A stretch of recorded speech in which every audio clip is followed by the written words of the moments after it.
కొంతకాలం నుండి మనం ఆంధ్రప్రదేశ్ ప్రభుత్వానికి ఒక సలహా ఇస్తూ వస్తూ ఉన్నాం. మీరు ఒక పని చేయండి. అసెంబ్లీలో ఒక చట్టం చేయండి. ఆంధ్రప్రదేశ్ ప్రభుత్వాన్ని నడుపుతున్న పార్టీలు ఏమైతే మాట్లాడతారో, వాళ్ళు ఏదైతే చెబుతారో అది తప్ప సోషల్ మీడియా గానీ, మరో మీడియా గానీ, పౌరులు కానీ ఎవ్వరూ కూడా ఆంధ్రప్రదేశ్‌లో దానికి వ్యతిరేకంగా ఏమీ మాట్లాడకూడదు. మేమేం మాట్లాడితే ఆంధ్రప్రదేశ్ అంతా అదే మాట్లాడాలి. మేము ఏం చెబితే ఆంధ్రప్రదేశ్ అంతా అదే నమ్మాలి, అదే వినాలి అని చెప్పి ఒక చట్టం చేయండి. కాదు అనుకుంటే మొత్తం సోషల్ మీడియానైనా బ్యాన్ చేసేయండి అని చెప్పి చెబుతూ వస్తూ ఉన్నాం. తాజాగా ఈరోజు ఆంధ్రప్రదేశ్ క్యాబినెట్‌లో సోషల్ మీడియా మీద సీరియస్‌గా చర్చించారట. డీజీపీతో పాటు పోలీసు ఉన్నతాధికారులు ఒక పవర్ పాయింట్ ప్రజెంటేషన్ ఇచ్చారట. ఆ తర్వాత సోషల్ మీడియా కోసం ఒక ప్రత్యేక టాస్క్ ఫోర్స్‌ని ఏర్పాటు చేయాలి అని చెప్పి నిర్ణయం తీసుకున్నారట. అండ్ ఇందులో ఏపీ క్యాబినెట్ పోలీసులకు ఇచ్చినటువంటి ఆమోదించి పోలీసులకు ఇచ్చిన ఆదేశాలు ఏంటంటే తెలుసా?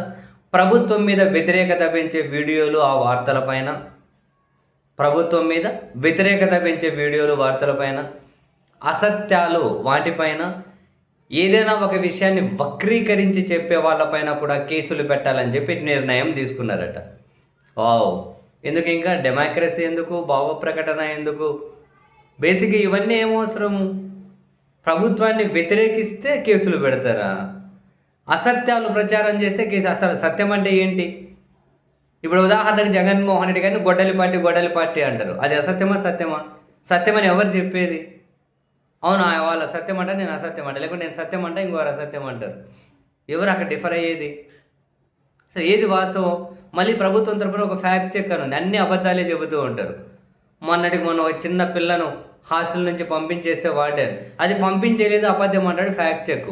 పంపించారు నిజం అని చెప్పి కలెక్టర్ వార్డెన్ సస్పెండ్ చేస్తారు. ఫర్ ఎగ్జాంపుల్ చెబుతున్నాం.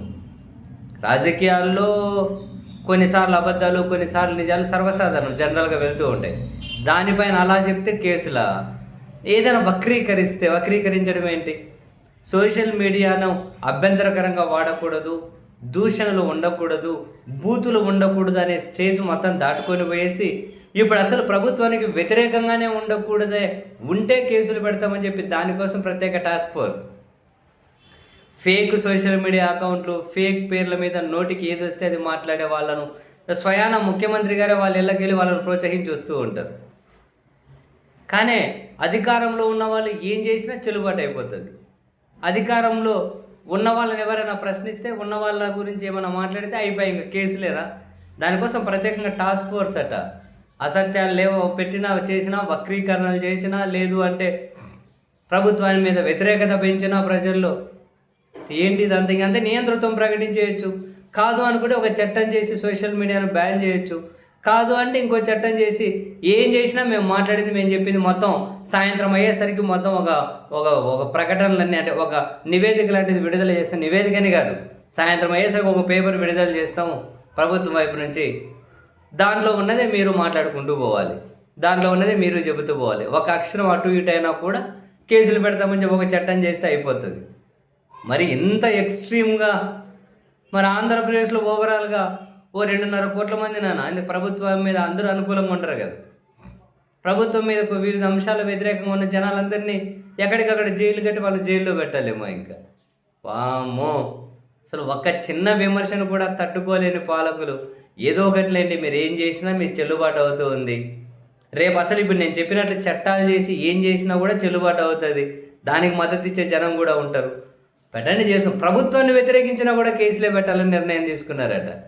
ఇంకేమన్నా ఉందా ఇందులో? అసత్యమైన కేసేట, వక్రీకరించిన కేసేనట.